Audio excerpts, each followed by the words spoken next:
Bueno, iglesia, muy buenos días. Para mí siempre será motivo de alegría, un gran privilegio compartir la palabra del Señor. Entonces vamos a lo que vamos, porque estoy que me predico. Dios me ha dado un gran talento y quiero que lo tengan muy presente. Ese talento se llama incomodar. Entonces les hago una promesa, los voy a estar incomodando. La incomodidad produce cambio, produce transformación, ¿de acuerdo? Vamos con la primera incomodidad antes de decirles cuál es el nombre del mensaje. Tengan a la mano sus celulares o una libreta. La mejor memoria es la del papel. Les sugiero tomar nota de este mensaje en su celular o en una libreta. También tengan abierta su Biblia en su celular. Aquí tenemos, bueno, eran 4, ahora hay 3, pero por favor no se vayan a perder nada, porque vamos a estar navegando por diferentes puntos de un mensaje que creo que es bien importante, y quisiera que tengan toda la información, la palabra y las ideas centrales. Vamos aquí entonces con el mensaje. Se llama La más grande promesa. ¿A quiénes de ustedes les gustan las promesas? ¿A quiénes les gustan? Ok, son lindas, especialmente cuando vienen de Dios, ¿verdad? Ahora, el nombre del mensaje es La más grande promesa. Conviene entonces que tengamos claro de qué se trata una promesa. Una definición de promesa es la expresión de la voluntad de una persona de dar algo a alguien o de hacer algo por alguien. Esa es una promesa, expresión de la voluntad de una persona de dar algo a alguien o hacer algo por alguien. Pero bien, ¿qué es una promesa de Dios? Es eso, y le agregas algo importantísimo, y es que esa expresión de la voluntad de Dios lleva en sí mismo el poder de cumplirse. Las promesas que Dios hace llevan en sí mismas el poder de cumplirse. Vamos, por favor, les pido que me acompañen a la segunda carta de Pablo a los Corintios, el capítulo 1 y el versículo 20. Ahí nos vamos a detener un momentito, estamos en un primer punto que es la introducción, ¿ok? Entonces, segunda de Corintios, capítulo 1, versículo 20, dice, primer puntito dentro de ese punto, características de las promesas de Dios. Una de las características es que se cumplen en Cristo y de manera exclusiva. Dice la parte A de ese versículo, todas las promesas que ha hecho Dios ¿son qué, iglesia? ¿Son qué? ¿Qué dice su Biblia? Sí. Son ciertas. En Cristo. Todas las promesas que Dios nos hace son sí, tienen cumplimiento en Cristo. Única y exclusivamente en Cristo. Ninguna promesa hecha por Dios va a ser cumplida por fuera de la voluntad de Dios y por fuera de Cristo. No puede ser cumplida una promesa por fuera del plan de Dios. En la prédica de hace una semana, el pastor Esteban Fernández nos hablaba del antídoto para la incredulidad. ¿Cuál es el antídoto para la incredulidad? Creer. La fe. Creer. Ahí está. Toda esta expresión de darnos algo o hacer algo por nosotros por parte de Dios se cumple exclusivamente en Cristo. ¿Por qué toco este punto? Hay promesas que Dios nos ha hecho en dos marcos diferentes y vamos a tener dos ejes de este mensaje. Las promesas de Dios para todo el pueblo de Cristo, para todo el pueblo de Dios en su reino, y las promesas particulares que nos ha hecho en lo individual. ¿De acuerdo? No se lo pierdan, porque aquí hay revelación individual y para la iglesia. El punto B dice, que es una de las características de las promesas de Dios, es que Cristo, ojo con esto, Cristo es el vehículo por medio del cual podemos aceptar la realidad de las promesas de Dios para nosotros. ¿Un poco enredado? Sí. Pero veamos qué dice la palabra. La parte B de 2 Corintios, versículo 1:20 dice, así que por medio de Cristo respondemos amén. ¿Qué significa amén? Así sea. Realmente, en la mayoría de los versículos que encuentras en los vocablos originales, dice así es. Así es. Así es. Para este versículo en particular, el significado es así es. Así que por medio de Cristo respondemos así es. Las promesas de Dios demandan algo de nuestra parte. Creer. Fe, creer. Por otra parte, en uno de los devocionales de esta semana, el pastor Eduardo Dudo, ¿lo conocen? ¿Les suena? Sí. A mí me suena todos los días. ¿Ok? Dice, mira, hay promesas y cosas que pedimos a Dios y Dios responde, pero esperamos erradamente que sus promesas sean cumplidas a nuestra manera. Señor, yo quiero un trabajo de estas características, de estas condiciones, con este salario, en este lugar, con este horario. Falta algo como decirle, más bien déjame ocupar tu lugar, tomar la decisión y dar la instrucción. La verdad es que Dios no opera de esa manera. Pero hay algo mejor que ya vamos a ver. La parte C de las características de la promesa de Dios dice el propósito de las promesas de Dios. Atención, amigos, el propósito final, último, importante de las promesas de Dios no es necesariamente nuestro bienestar. ¿Ok? ¿Por qué? Cuando esperamos que las promesas de Dios se cumplan en nuestra vida únicamente por bienestar exclusivo, podemos terminar frustrados. El pastor Eduardo hablaba del sufrimiento. El sufrimiento hace parte de la vida del cristiano. En ninguna parte el Señor promete que no vamos a sufrir. Todo lo contrario, dice el Señor Jesús, en el mundo van a encontrar aflicción. Nos lo está diciendo, casi que como una promesa. Pero dice, pero no teman, yo he vencido al mundo. Él está por encima del sufrimiento, por encima de todo lo que encontramos en el mundo. Más adelante vamos a entender por qué encontramos esas cosas en este lugar donde temporalmente habitamos. El propósito de las promesas de Dios en realidad es para que Dios mismo sea glorificado. Veamos qué dice la Escritura. Dice, la parte C, ese mismo versículo dice, para, ¿tienen sus Biblias? ¿Qué dice? ¿Para qué? Para la gloria de Dios. No dice para el bienestar de Luis Guillermo, para la alegría del pastor Esteban, no dice nada de eso. El propósito final de la promesa de Dios es su gloria. Pero hay algo interesante, y es que cuando Dios es glorificado, el gozo que produce en nosotros es mayor que cualquier sufrimiento o cualquier promesa que aparentemente no ha sido cumplida, porque las promesas se van cumpliendo también progresivamente. De eso hablaremos un poquitín más adelante. Y finalmente, una característica de las promesas de Dios es que es Dios mismo quien garantiza el cumplimiento. Verás, ¿alguien te ha hecho una promesa que haya sido rota? Promesas hechas por hombres tienen un altísimo riesgo de no ser cumplidas, no así las promesas de Dios. Entonces Dios mismo es quien garantiza el cumplimiento de sus promesas. El versículo 21 dice, Dios es el que nos mantiene firmes, ¿en quién? En Cristo, y acabamos de leer, las promesas de Dios se cumplen en Cristo. Es Dios quien nos da la firmeza para permanecer en Cristo y que sus promesas sean una realidad, tanto a nosotros como a ustedes. Él nos ungió, nos selló como propiedad suya y puso su espíritu en nuestro corazón. ¿Cómo qué, iglesia? ¿Qué dice sus Biblias? ¿Cómo qué? Garantía de sus promesas. Y es que en el tiempo en que fue escrita esta carta, una persona ponía el sello sobre un contrato bajo el cual prometía algo, una negociación, un pacto. Lo que nos está diciendo acá es que el Señor nos ungió y nos selló como de su propiedad y puso su espíritu, el Espíritu Santo, en nuestro corazón como garantía de sus promesas. La garantía, el cumplimiento de la promesa de Dios está sellada en tu corazón, no en tu intelecto, no en las circunstancias, no en los hombres. Está sellado en tu corazón. Mientras ese corazón físico, aquí adentro, si pones tu mano, late, hay todavía esperanza y garantía de que la promesa del Señor para tu vida va a ser cumplida. ¿Cuál es esa promesa? Generalmente las promesas de Dios vienen porque algo ha sucedido y se necesita un cambio, y usualmente es un cambio dramático. ¿Qué te ha prometido Dios?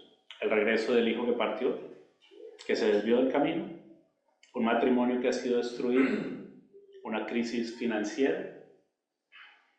¿Cuál es tu promesa? ¿Cuál es? Bueno, tenlo ahí, ten ese puntito, porque el Señor te quiere hablar de eso hoy. Ahora, como dijimos que una promesa es la expresión de la voluntad de alguien, y estamos hablando de las promesas de Dios, es indispensable entender cómo es la voluntad de Dios. ¿Cómo es la voluntad de Dios? De eso nos habla Romanos 12:2. Dice, No se amolden, perdón, al mundo actual. No se hagan molde, forma a este mundo actual. ¿Por qué, amigos? Porque no pertenecemos ni a este mundo, ni pertenecemos al aquí y a la ahora de manera definitiva. Estamos aquí ahora, en este momento particular de la historia de la humanidad, en este lugar específico. Ninguno de nosotros llegó aquí por casualidad. Hace parte del plan de Dios. Lo que el Señor nos dice: no se amolden. Hay que adaptarse, sí, para ser exitosos con la guía de Dios. Pero no se hagan molde porque ustedes no pertenecen a este lugar. Dice: no se amolden al mundo actual, sino, cambio de sentido, sean transformados, cambio de forma, mediante la renovación de su mente. Es necesario pensar diferente. La Escritura lo asegura.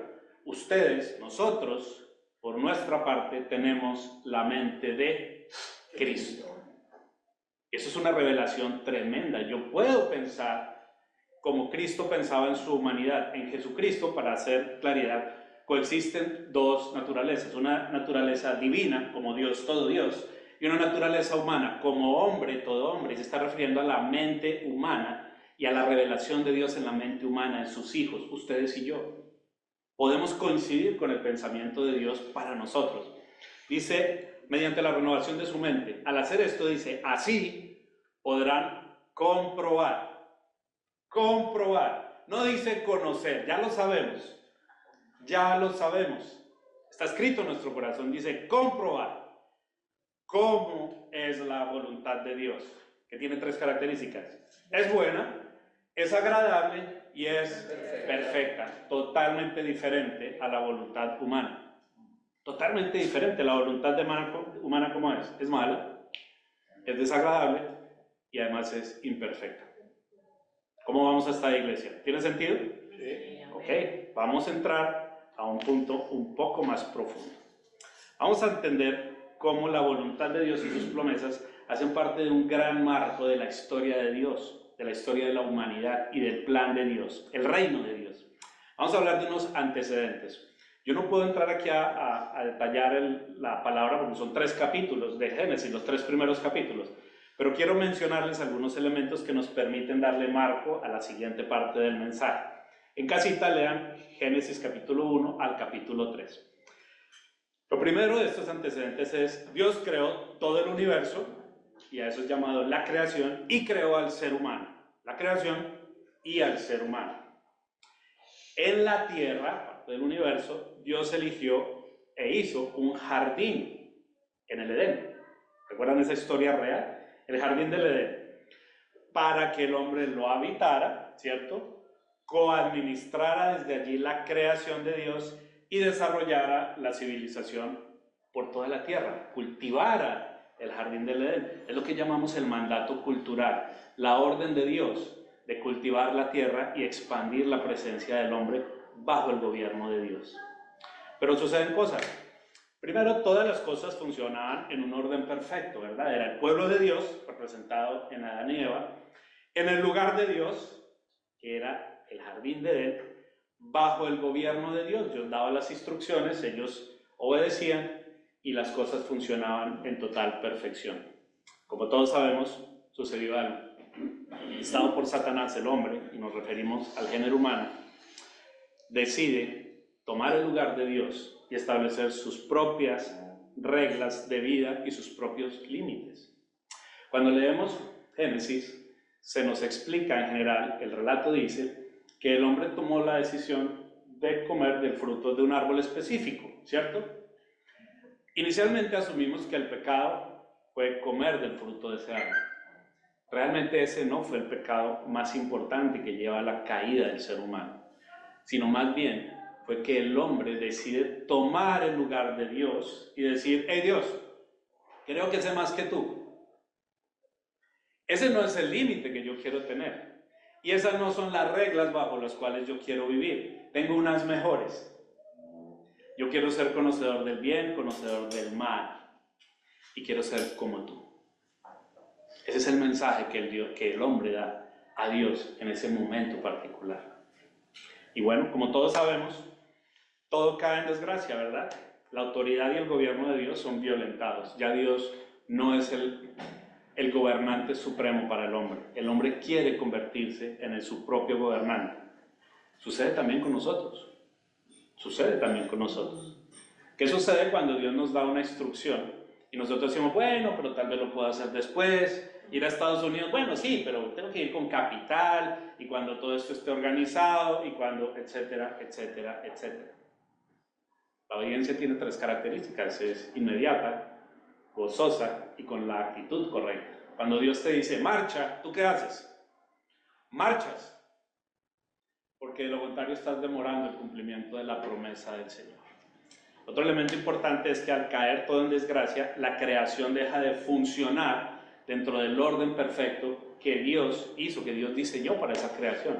La tierra va a producir con dificultad, ¿verdad? El clima se ve afectado, los animales van a devorar unos a otros, en fin, suceden una cantidad de cosas terribles. Y saben una cosa, en ese mundo que ha caído en desgracia, que ya no se encuentra voluntariamente bajo el gobierno de Dios, es en el mundo en el que tú y yo habitamos hoy día. Es el mundo en el que habitamos hoy día. Por eso hay tantas dificultades. ¿Por qué los matrimonios terminan? ¿Por qué el hijo se descarría? ¿Por qué las finanzas no funcionan? ¿Por qué la política no se fundamenta en el temor de Dios? La respuesta es solamente una: debido al pecado del hombre. Ahora bien, ese pecado entró en la humanidad y en la creación perfecta de Dios. Y al entrar allí, ni el hombre ni la creación deberían haber seguido existiendo. No deberían existir ni la creación ni el hombre. Estábamos condenados a morir, a desaparecer. Pero entonces, aparecen 2 elementos de los cuales habló Irma de parte de Dios: su misericordia y su gracia. Por misericordia, el Señor no destruye por completo al ser humano ni a la creación.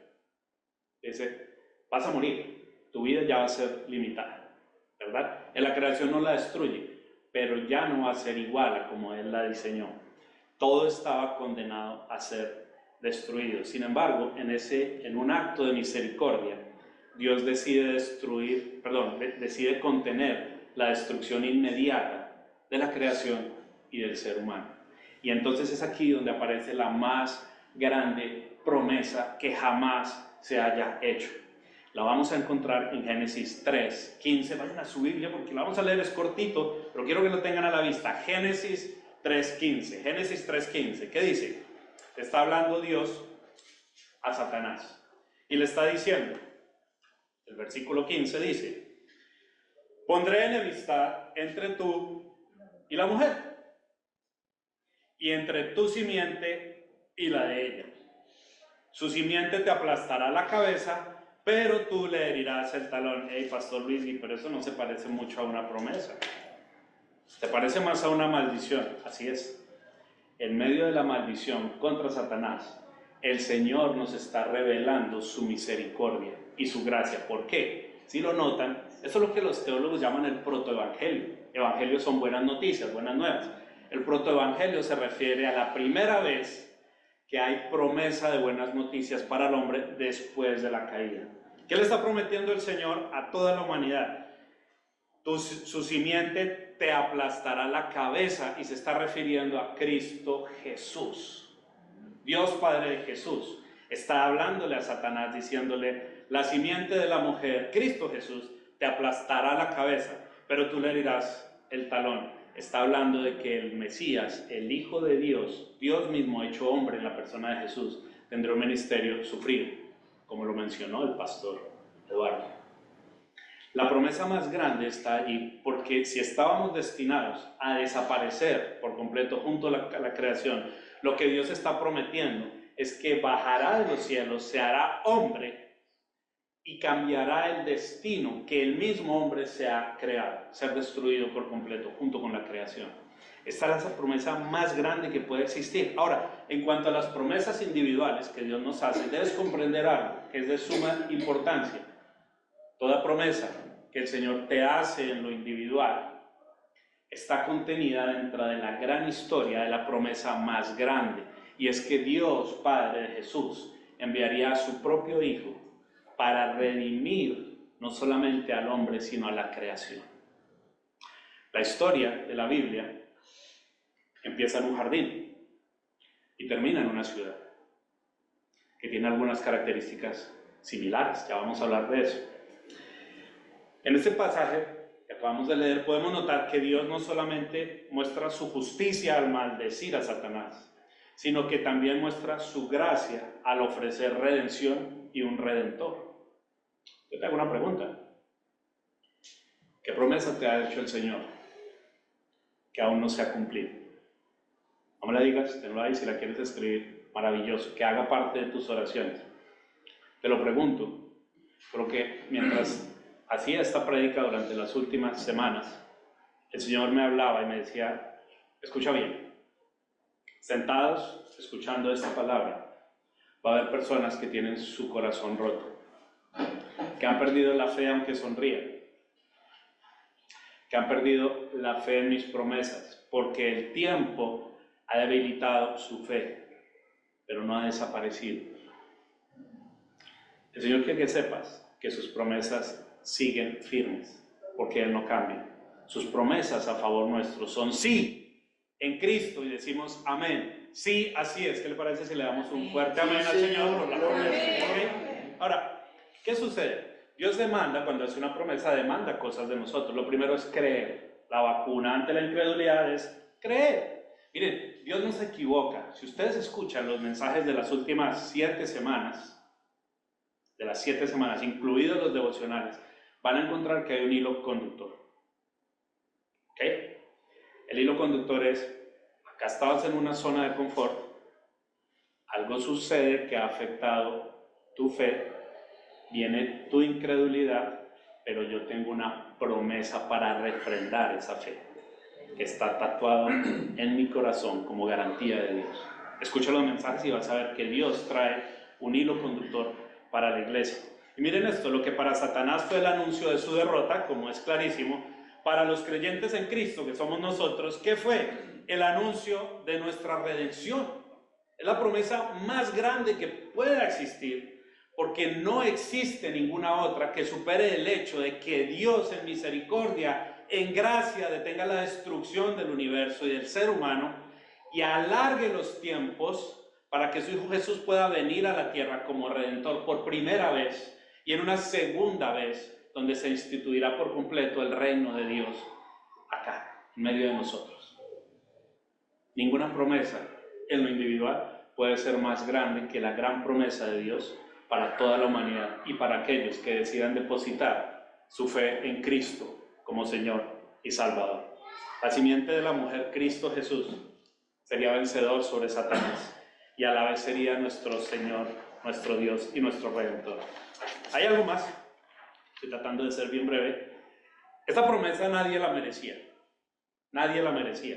Por eso la Escritura asegura que no hay ni un solo hombre bueno. ¿Por qué? Porque heredamos la consecuencia del pecado original y lo llevamos en nuestro ADN espiritual. Por eso nacemos muertos espiritualmente. El vocablo original, cuando el Señor le prohíbe al ser humano comer de ese fruto, le dice, el día que de él comas, muriendo, morirás. En el hebreo original eso significa un decreto muy fuerte e irreversible. Muriendo, morirás. Lo que era de esperar es que el ser humano muriera definitivamente. ¿Qué sucedió? Que murió espiritualmente, por completo, nacemos muertos espiritualmente y parcialmente en lo físico.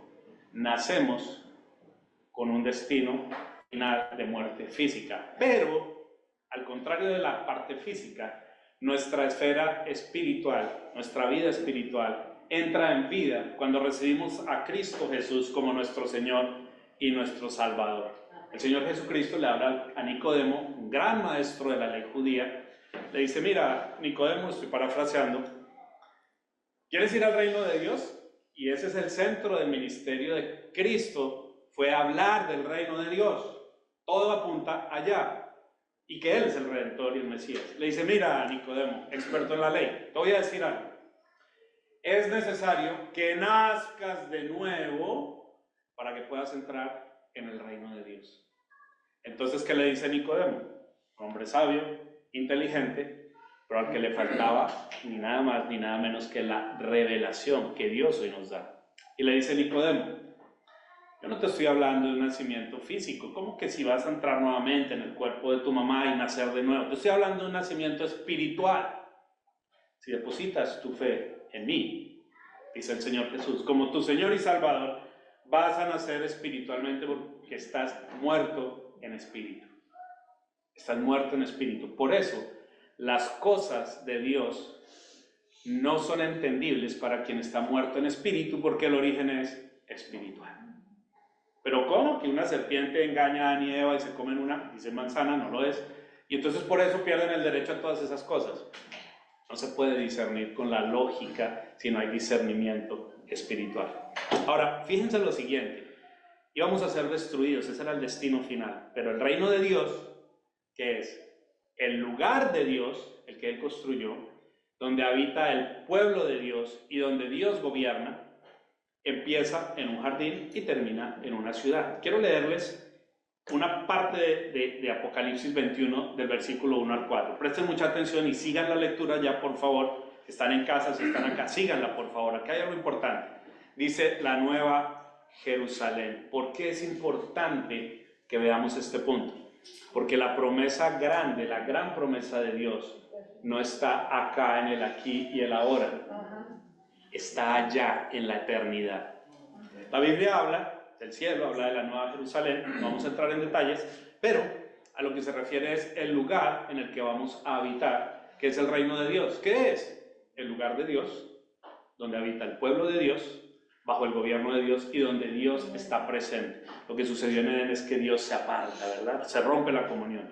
Dice la Nueva Jerusalén, versículo 21, Apocalipsis 21, versículos 1 al 4. Dice Juan, dice, después vi un cielo nuevo y una tierra nueva, porque el primer cielo y la primera tierra habían dejado de existir. Ciertamente, el universo, la tierra como hoy día lo conocemos, va a llegar un momento en que ya no van a existir. Dice que así como Noé, el universo fue inundado, la tierra fue inundada, este lugar como lo conocemos va a ser destruido por fuego. Pero no termina la historia, el Señor va a hacer todas las cosas nuevas.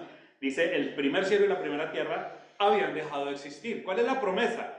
Lo mismo que el mar. Vi además la ciudad santa, la Nueva Jerusalén, que bajaba del cielo procedente de Dios. Esta es la promesa del Señor.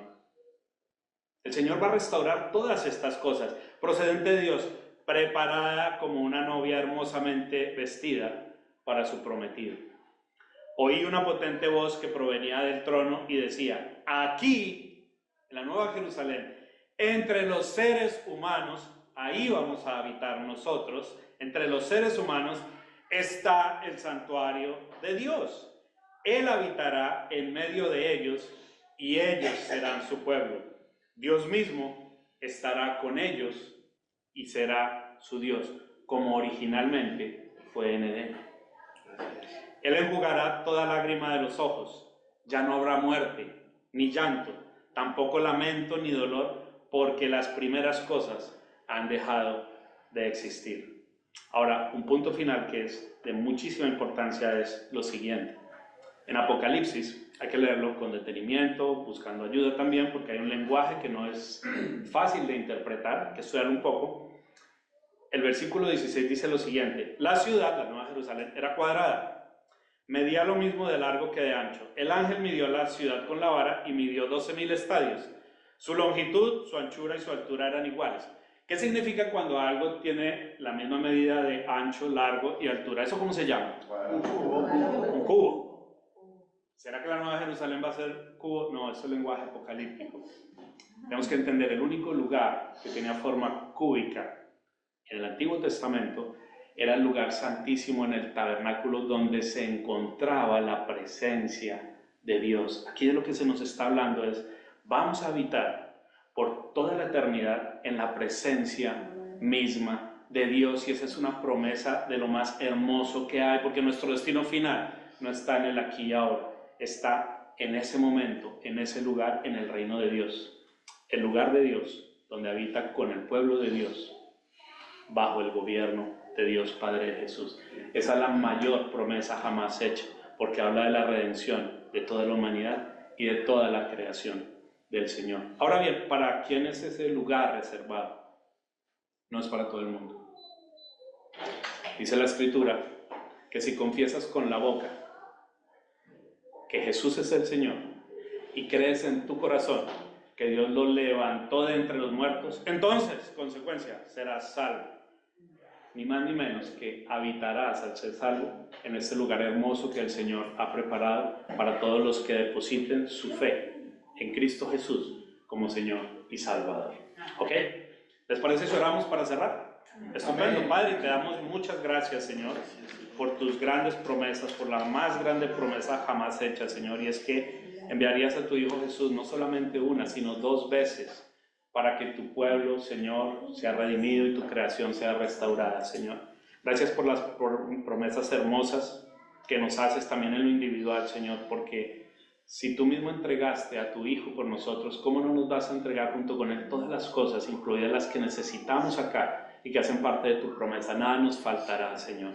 Gracias por ellas, Señor. Yo te ruego, amado Señor, que por medio de tu Santo Espíritu, tú traigas a la mente, al corazón y a la memoria de cada una de las personas que escuchan el mensaje la promesa que tú has hecho, Señor. No solamente esta gran promesa, la más grande, sino la promesa individual a cada vida, Señor. ¿Cuál es esa, mi Señor? Y yo te pido, Señor, que seas tu Espíritu Santo quebrantando el corazón incrédulo, Señor. Tú estás con los de corazón quebrantado, Señor. Quebranta toda mentira, todo engaño del maligno, Señor. Toda incredulidad, Señor. El antídoto es creer y has depositado en nuestro corazón la fe. Fe es creer, Señor. Gracias por tus promesas, gracias por hacerlas a tu manera y no a la nuestra. Y renunciamos, Señor, a toda idea errada de que tú debes obrar como nosotros lo establecemos. Más bien, Señor, reconocemos que tú gobiernas, que eres Dios soberano y que tu voluntad es buena, agradable y perfecta. Te damos las gracias, amado Padre, bendiciéndote en el nombre de nuestro Señor Jesucristo y bajo el poder y la unción de tu Santo Espíritu. Amén y amén. Dios los bendiga, hermanos, Dios los guarde. Gracias.